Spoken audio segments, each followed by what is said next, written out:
Hallo und herzlich willkommen bei Sugar Princess. Ja, heute ist ein ganz besonderes Video, denn wir feiern die 100.000 Sugars auf diesem Kanal. Und das ist natürlich ein spezieller Anlass. Dazu muss es ein besonderes Video geben. Ich freue mich wirklich sehr. Ich hätte nie gedacht, als ich angefangen habe mit YouTube, dass es einmal so weit kommen würde, dass 100.000 Menschen sich für meine Rezepte interessieren und dass wir hier eine so wunderbare Community bilden mit so tollen, netten, liebevollen Leuten, die alle Lust haben zu backen und sich darüber auszutauschen, teilweise ja auch zu kochen. Früher habe ich auch noch mehr gekocht hier auf dem Kanal. Und da möchte ich mich bei jedem von euch ganz, ganz herzlich bedanken. Bei denen, die schon ganz lange dabei sind, natürlich besonders, aber natürlich auch ganz herzlich willkommen an alle Neuen, die in der letzten Zeit dazugekommen sind. Ja, deswegen möchte ich nicht nur Danke sagen und euch ein Rezept zeigen, ein schönes, sondern auch diese wunderschöne Küchenmaschine, eine an euch verlosen. Und zwar lautet die Gewinnfrage: Wie lange bist du hier schon dabei? Kannst du dich erinnern an das erste Video, was du gesehen hast? Ich interessiere mich für eure Geschichten, wie ihr auf diesen Kanal gestoßen seid, ja, und wie lange ihr dabei seid.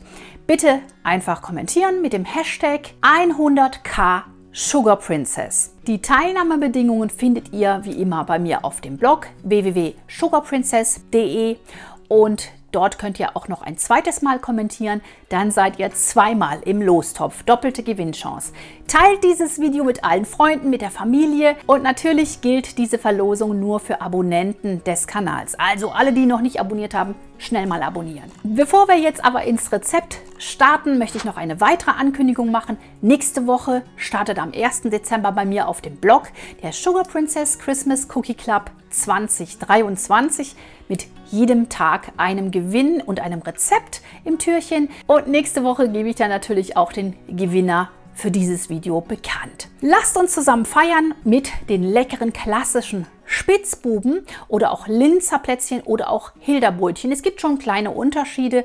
Ich nenne sie jetzt einfach mal Spitzbuben und zwar deswegen, weil mein ältester Sohn diese Plätzchen so sehr liebt. Die müssen bei uns jedes Jahr auf dem Teller sein und es ist einfach der Klassiker und schmecken fantastisch, traumhaft lecker.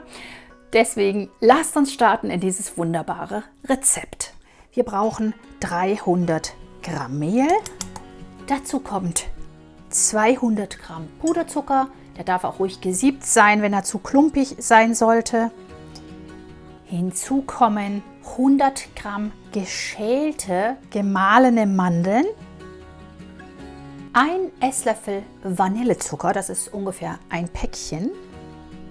Und natürlich wie immer eine Prise Salz nicht vergessen. Die gehört in jedes süße Gebäck, einfach als Kontrapunkt sozusagen. Das hier können wir erstmal alles schön miteinander vermischen. Dann geht es nachher einfacher. Man kann diesen Teig in der Küchenmaschine auch natürlich zubereiten oder auch vollständig per Hand, so wie es unsere Großmütter getan haben. Aber ich zeige es jetzt hier so halb und halb. Dazu kommt jetzt 200 Gramm Butter kalt und in Würfeln.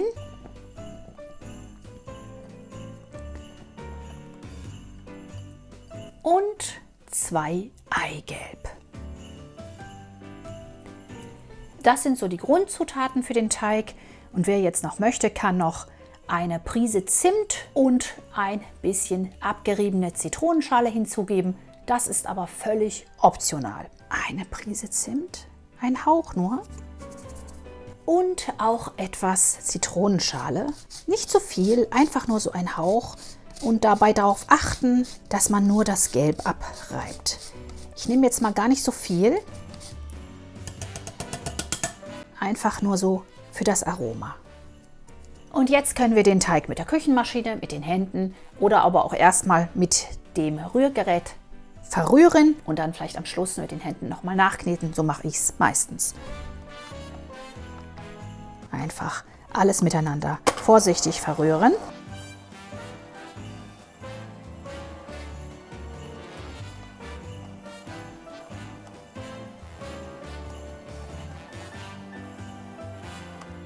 Und sobald die Masse so schön krümelig gerührt ist, es hängt auch so ein bisschen immer von der Butter ab, können wir dann mit den Händen noch den letzten Schliff geben für unseren Teig. Das ist so ein bisschen wie beim Streusel machen. Wir verkneten das Ganze nur so lange, wie nötig ist, bis sich ein Teig gebildet hat. Einfach deswegen, weil sonst die Plätzchen nicht so mürbe bleiben. Wenn ihr den Teig zu arg knetet, werden sie leicht hart. Deswegen immer nur einfach kurz verrühren alles und dann mit den Händen zu einem Teig nachkneten. Und ihr seht, das verbindet sich jetzt auch schon.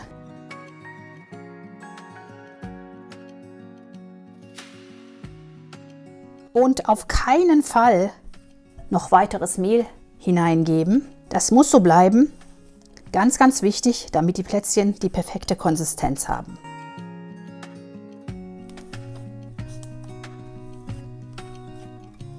Wenn der Teig so schön geschmeidig ist und sich schön verbunden hat, kann man ihn so zu einem Rechteck flach drücken und ihn einpacken und eine halbe Stunde kalt stellen.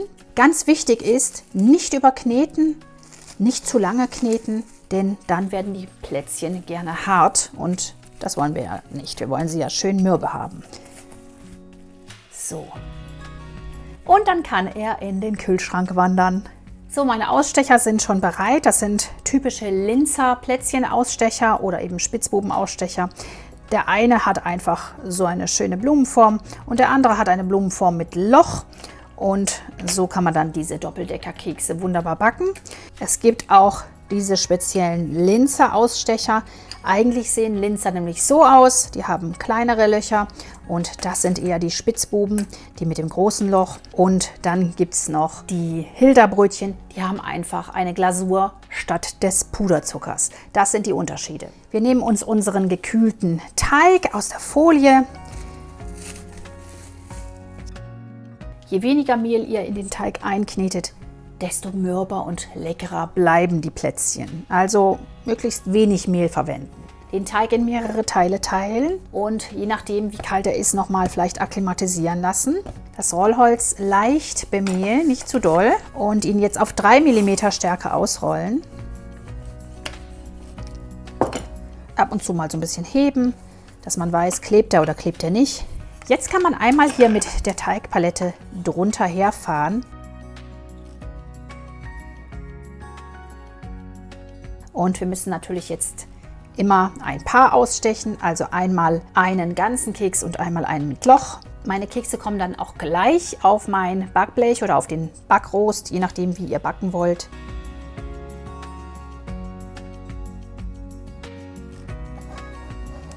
Man nimmt sie dann einfach hoch.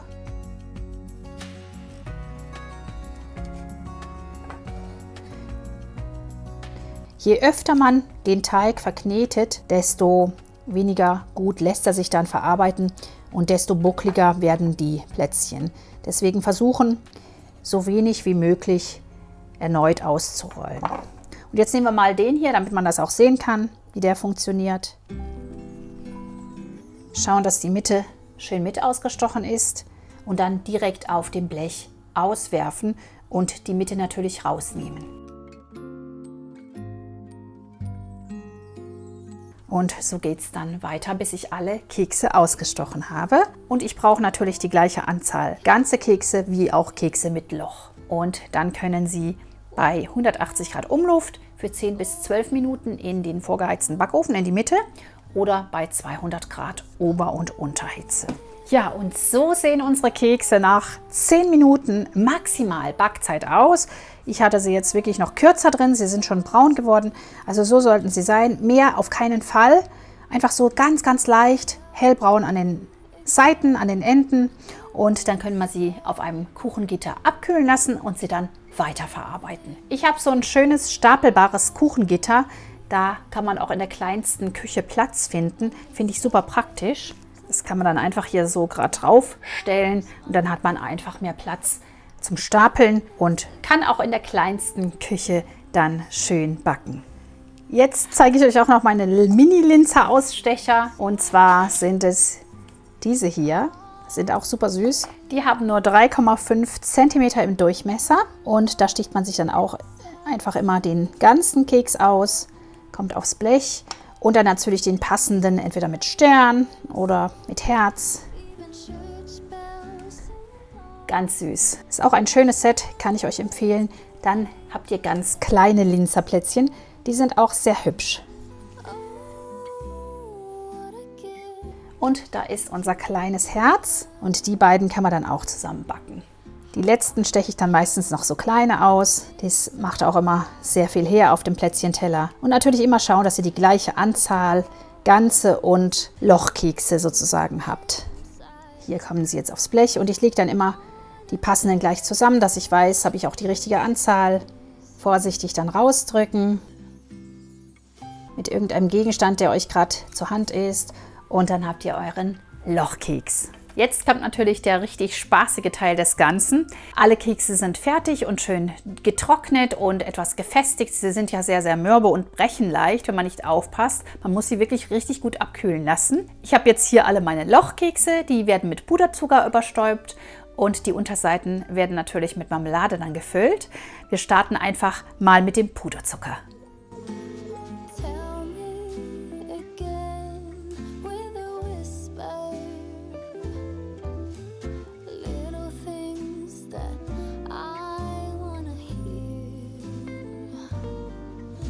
Wunderschön sieht's aus. Ich finde es immer genial und klasse, wenn sie so schön überstäubt sind. Schauen, dass wirklich viel Puderzucker drauf ist. Sie dürfen richtig eine schöne Schicht haben. Wo noch was fehlt, einfach nochmal nachstäuben, dass wirklich richtig viel drauf ist. Ich verwende dann immer den restlichen Puderzucker einfach nochmal. Man kann es auch auf einem Backpapier machen. Richtig schön dick sind jetzt alle eingestäubt. Jetzt kümmern wir uns um die Unterseite der Plätzchen und dann setzen wir sie zusammen. Für die Füllung nehme ich Johannisbeermarmelade ohne Stücke. Ich habe jetzt hier 270 Gramm. Die erhitze ich mir kurz in der Mikrowelle. Dann rühre ich sie nochmal durch, dass sie schön glatt wird. Und jetzt kann man sie mit dem Löffel auftragen oder aber mit dem Spritzbeutel. Und ihr könnt es euch ja denken, ich muss das mit dem Spritzbeutel machen. Das macht mir einfach dann mehr Spaß und ist kontrollierter. Aber ihr könnt selbstverständlich auch einfach ein bisschen was auf den Löffel nehmen. Und dann auf die Mitte des Kekses, so wie ich jetzt hier, da braucht man nicht unbedingt einen Spritzbeutel, so in etwa.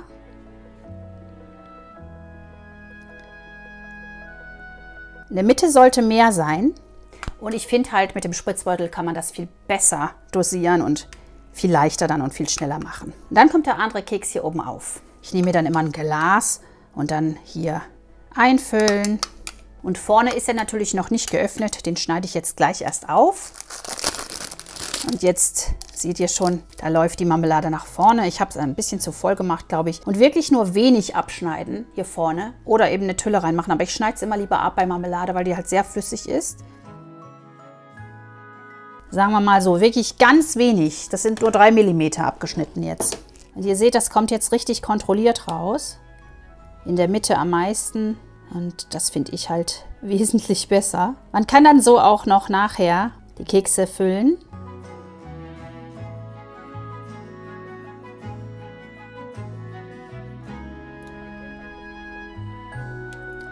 Da kann ruhig ein bisschen was in die Mitte. Das verteilt sich dann ja nachher noch.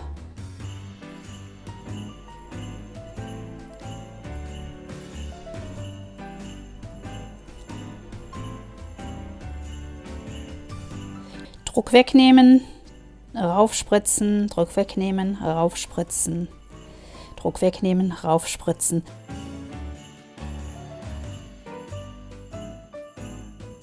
Und jetzt können wir die Deckel draufsetzen.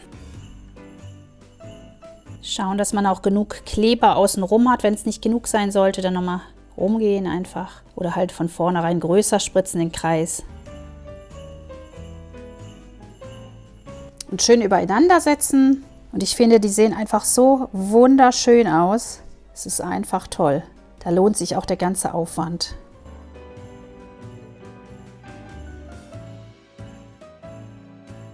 Die Spitzbuben müssen natürlich noch etwas antrocknen. Ich lasse sie immer gerne so 3 bis 4 Stunden dann in der Küche an der Luft stehen. Dann ist die Marmelade überkrustet und man kann sie dann auch in Blechdosen verpacken. Allerdings natürlich mit einer Lage Backpapier dazwischen, dass da die Augen nicht ankleben gegenseitig. Am besten natürlich einlagig, wenn ihr eine große Dose habt. Sind ja sehr, sehr kostbare Kekse. Oder ihr vernascht sie einfach gleich. Wir sehen uns gleich wieder zum Probieren. Ich freue mich mit diesem schönen Rezept mit euch jetzt die 100.000 Sugars zu feiern. Ich werde mal hier den kleinen probieren, diesen Mini. Seht, wie schön sie aussehen. Richtig toll. Und mit einem Haps sind natürlich die kleinen im Mund verschwunden.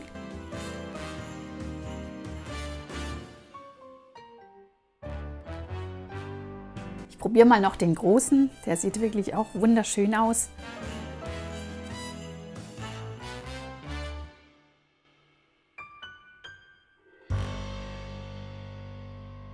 Das waren meine leckeren Spitzbuben. Ich hoffe, euch hat das Rezept gefallen und ihr backt sie unbedingt einmal nach.